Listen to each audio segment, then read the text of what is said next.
Assalamualaikum warahmatullahi wabarakatuh. Perkenalkan, nama saya Ahmad Nur Fauzi dengan NPM 721412246. Di sini saya akan menjelaskan mengenai pengertian ahli waris golongan keempat. Golongan keempat, apabila orang yang meninggal dunia itu tidak memiliki keturunan, istri atau suami, saudara-saudara, orang tua, ataupun nenek dan kakek menurut ketentuan pasal 853 dan pasal 858 ayat 2 KUH Perdata, harta warisan jatuh pada ahli waris yang terdekat pada tiap garis. Jika ada beberapa orang yang derajatnya sama, harta waris dibagi berdasar pada bagian yang sama.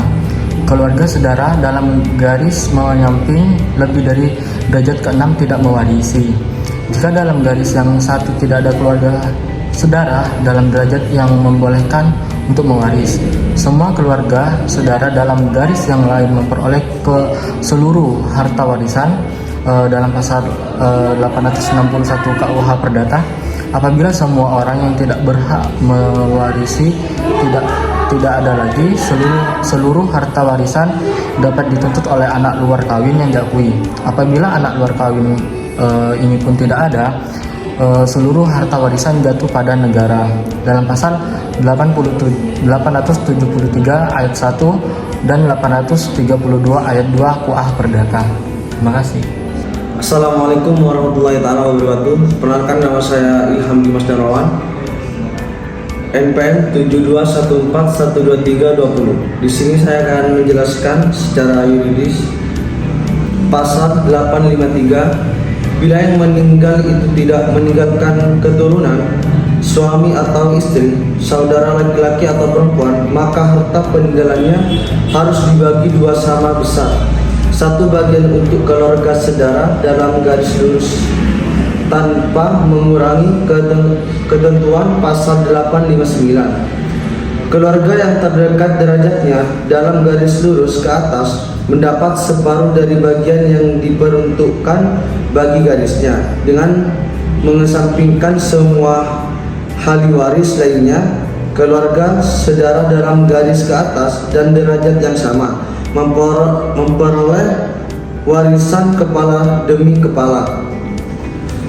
Pasal 858, bila tidak ada saudara laki-laki dan perempuan dan juga tidak ada keluarga saudara yang masih hidup dalam salah satu garis ke atas, maka separuh harta peninggalan itu menjadi bagian dan keluarga saudara dalam garis ke atas yang masih hidup, sedangkan yang separuh lagi menjadi bagian keluarga saudara dalam garis ke samping dan garis ke atas lainnya, kecuali dalam hal yang tercantum dalam pasal berikut. Bila tidak ada saudara laki-laki dan perempuan dan keluarga saudara yang masih hidup dalam kedua garis ke atas, maka keluarga saudara terdekat dalam setiap garis ke samping masing-masing mendapat warisan seluruhnya. Bila dalam satu garis ke samping terdapat beberapa keluarga saudara dalam derajat yang sama, maka mereka berbagi antara mereka kepala demi kepala tanpa mengurangi ketentuan dalam pasal 845. Pasal 861, keluarga-keluarga saudara yang berhubungannya dengan yang meninggal dunia itu lebih jauh dan derajat ke-6 dalam garis ke samping tidak mendapat warisan bila dalam garis yang tidak ada keluarga saudara dalam derajat yang mengizinkan untuk mendapat warisan, maka keluarga saudara dalam garis yang lainnya memperoleh seluruh warisannya. Sekian, terima kasih. Assalamualaikum warahmatullahi wabarakatuh. Perkenalkan, nama saya Tola Amir, NPM 721412229. Saya mahasiswa Fakultas Hukum Universitas Wiraraja. Di sini saya akan menjelaskan mengenai tentang pembagian waris, khususnya pembagian waris golongan 4. Langsung saja agar menyingkat waktu saya jelaskan. Jadi yang pertama, Amir yang merupakan anak tunggal yang ayah ibunya serta kakek neneknya telah meninggal dunia. Amir merencanakan menikah pada 2 Januari 2024. Namun Amir mengalami kecelakaan hingga meninggal dunia pada tanggal 31 Desember 2023. dan meninggalkan harta dengan total Rp 100 juta. Ayah Amir memiliki 2 orang saudara yang salah satunya meninggal dunia dan meninggalkan seorang anak yang bernama Ihsan. Ibu Amir yang bernama Cynthia memiliki 3 orang saudara bernama Faruk, Galang, dan Hisam. Galang telah meninggal dunia dan memiliki anak bernama Joni. Hisam juga meninggal dunia dan memiliki 2 orang anak bernama Kevin dan Lian. Namun, Lian telah meninggal dunia dan memiliki 2 orang anak bernama Mafik dan Rashid.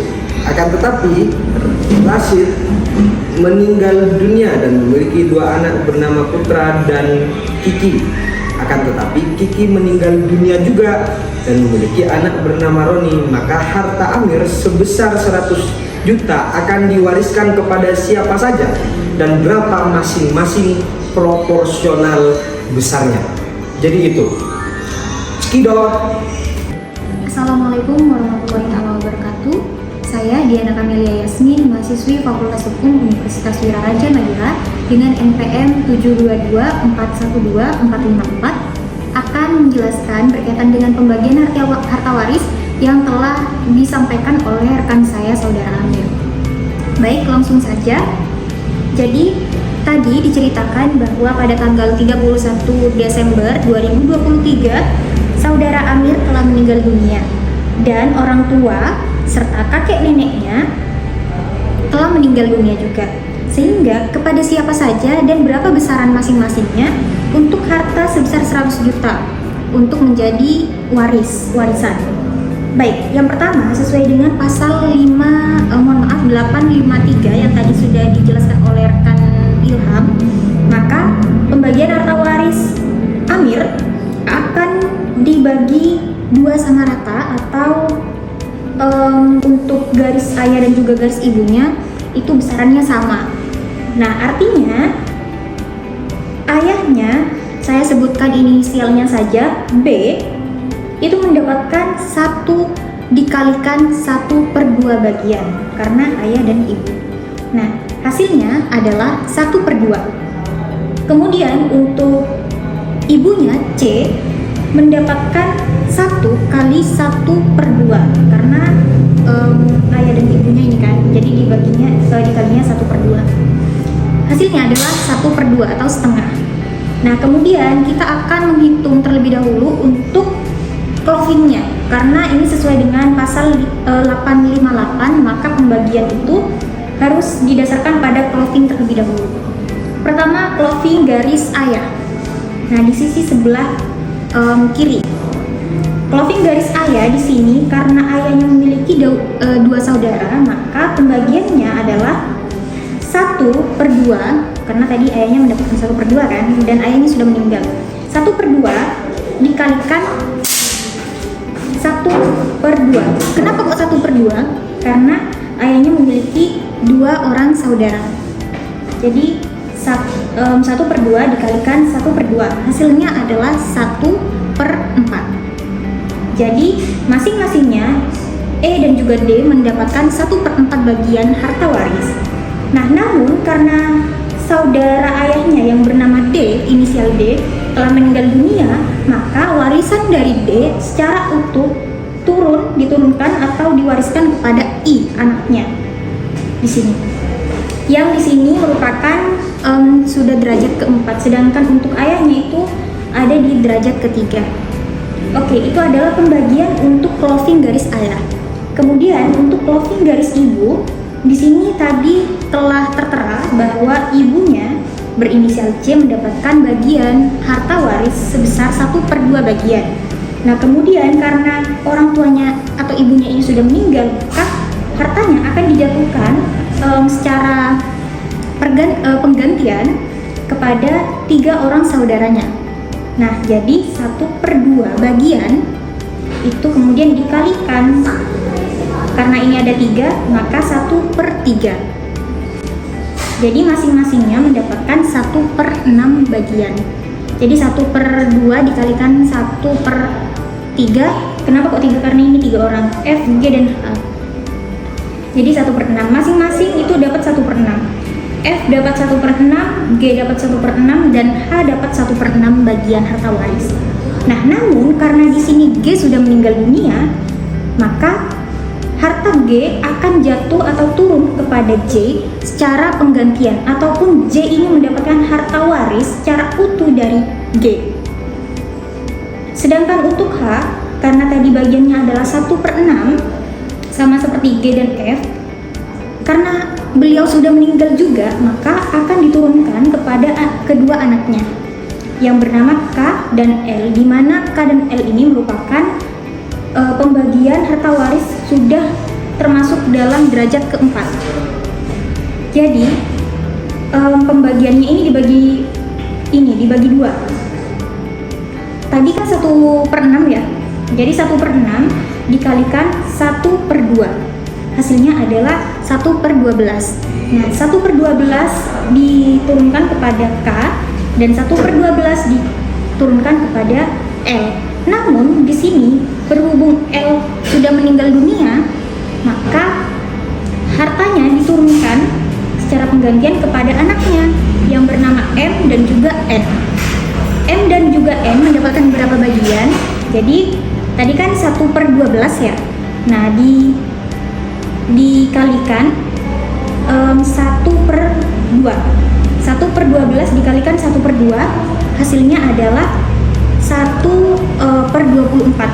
Jadi M dan juga N yang merupakan derajat kelima itu mendapatkan 1/24 bagian.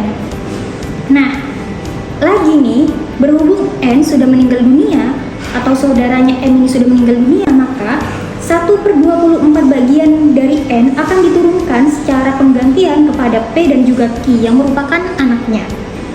Nah, P dan juga Q mendapatkan berapa bagian? Jadi 1/24 dikalikan 1/2 sama dengan 1/48, mohon maaf. Namun karena ternyata Q sudah meninggal dunia, maka hartanya itu tidak bisa diwariskan kepada Q. Kenapa? Padahal Q sudah punya anak lagi nih, namanya R. Tapi R tidak bisa mendapatkan warisan. Kenapa? Karena R sudah merupakan golongan, sudah masuk dalam derajat ke-7, yang mana berdasarkan undang-undang ataupun BW, golongan ke-7 sudah tidak termasuk dalam pembagian waris golongan keempat, sehingga R dan juga Q tidak mendapatkan bagian harta waris.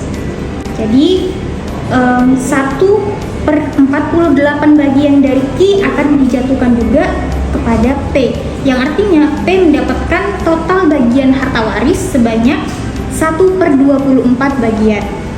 Oke, selanjutnya kita akan beralih ke clocking garis ibu. Karena tadi clocking garis ayah mendapatkan setengah bagian, maka clocking garis ibu juga mendapatkan 1/2 bagian atau setengah bagian, yaitu sebesar 50 juta rupiah. Nah, selanjutnya untuk F, ini tadi kan mendapatkan 1/6 bagian, dikalikan 100 juta, maka hasilnya adalah 16.666.667 rupiah. Beralih ke J, mendapatkan 1/6 bagian juga, hasilnya sama dengan F, yaitu 16.666.667 rupiah. Kemudian K mendapatkan 1/12 bagian, dikalikan 100 juta, hasilnya adalah 8.333.333 rupiah. Kemudian M mendapatkan 1/24 bagian, dikalikan 100 juta, maka hasilnya adalah 4.166.666 rupiah. Pun juga dengan P mendapatkan 1/24 bagian, yang hasilnya sama dengan M, yaitu 4.166.666 rupiah. Dan sementara untuk R, karena di sini merupakan golongan derajat ke-7, maka tidak berhak untuk mendapatkan harta warisan karena tidak termasuk golongan keempat lagi. Nah, kemudian setelah ini ditotal 25 juta tambah 25 juta ditambah 16 juta sekian, 8 juta sekian dan juga 4 juta sekian, maka hasilnya adalah 100 juta rupiah. Pas. Sekian dari kami, kurang lebihnya mohon maaf. Wallahul muwaffiq ila aqwamit thoriq. Wassalamualaikum warahmatullahi wabarakatuh.